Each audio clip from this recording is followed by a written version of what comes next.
Hello there. I'm finally back to posting a long-form video now. But around the time Princess Peach Showtime released, I got Kirby and the Forgotten Land for the first time because I had extra money. I wanted to play a different Kirby game other than Return to Dreamland. But my experience with this game, I cannot undersell it. It was an amazing experience. To start off, I've already seen a lot of clips of gameplay and the final boss beforehand. And I was like, this game looks good. You know what? I'll ask my friend, see if he also backs it up, which he did. And that's why I bought it over Star Allies.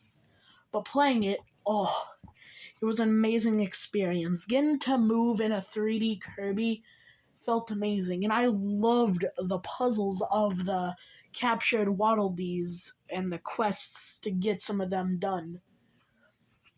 So I really did like the time attack stuff. Well, it's not really a time attack, but the time trials on the Forgo treasure stuff.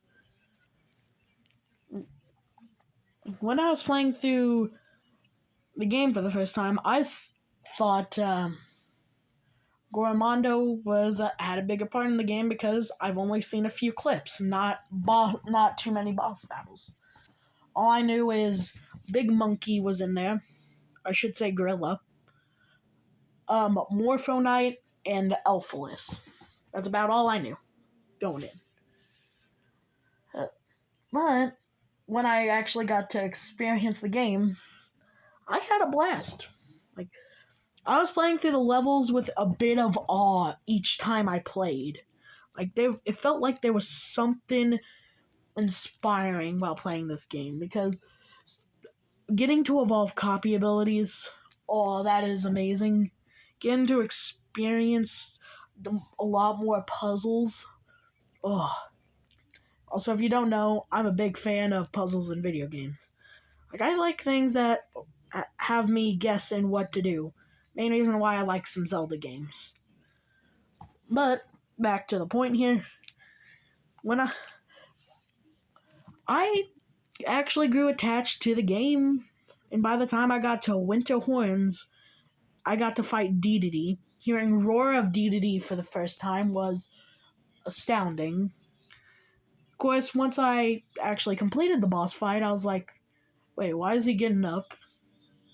Why is the Dedede getting up? Then, seeing him take Elflin, I felt like I could punt him to the moon right then and there. So, of course, I played through Original Racelands and the Redgar Forbidden Lands a bit quicker than the other worlds after that because I had a motivation to continue going other than saving Waddle Dees. Of course, once I got a good chance to play the game like that, it grew to me. I don't think I could go to another Kirby game after this. Of course, I will because I want to get Star Allies. Pretty sure that's on my Switch wish list. But back to how I was enjoying the game. The original Wastelands, I really kind of enjoyed it because knowing Aviel Mall had a counterpart level on a whole different continent. That was a little nice memory trick, knowing that, they built multiple malls. That's good world building. Of course, then once I got to Redgar Forbidden Lands, I put it off because, I always like to let myself build up suspension. Is that suspense? I like to build up suspense before going into it, and also I like to prepare myself before it. Going through Redgar Forbidden Lands, it actually felt like I was at the end of my journey. I'm about to save the person that was captured. Was seeing Forgo Dedede was kind of funny seeing him act like a boar. That was probably one of my favorite fights, but knowing I go immediately into Lab Discoverer after that I was like, I was personally shocked a bit. Like, them not giving me a chance to just do something first. Of course, I know you can always just exit the level and then enter it, but that takes away some of the ability the story sets up. Of course, once on the Dreams Discovery Tour, hearing stuff about how Fecto Elfless almost destroyed the Forgotten Land when it originally came to invade shows that, okay, this thing was a powerful creature. Then I go fight in Mufasa, and by that I mean Leongar. I was just making a joke because it feels like you're fighting Mufasa a bit, or just Scar from The Lion King. But notice, I can't. I'm surprised that the way they chose for the game is him getting fully possessed during that fight. And it kind of shook me knowing that, oh crap, he isn't working on his own will anymore. Once I kicked him into some glass and freed Elflin, I did not expect body horror from a Kirby game. That is probably that's the last thing I expect. Like, I expect soul killing. I expect murder, but not body horror. So I was actually a bit afraid for Fecto Forgo. You can laugh at me all you want because I just cut that thing up with Morphonite Sword now, but seeing what Vecto Elfless can do when not fully together is still scary knowing what it can do. Of course, once I beat it and Elflin got absorbed into it, I probably experienced one of the best 3D final bosses that I have ever seen. Because, like, out of 3D games, I've played 3D World, The Legend of Zelda. Legend of Zelda Tears of the Kingdom still holds the top spot for me. But Kirby and the Forgotten Lands final boss, Fecto Elfless, is probably number 2 on that list.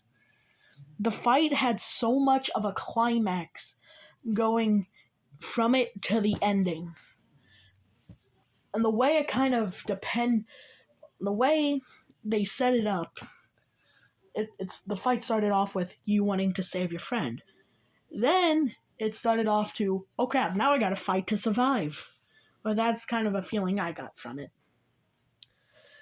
It was after beating it, hearing the Welcome to the New World song for the credits, noticing there's an epilogue, I was intrigued. Of course, it became probably one of the more annoying parts, trying to get all of the Leon Soul pieces, because I'm a completionist. I like to do most things on my first go.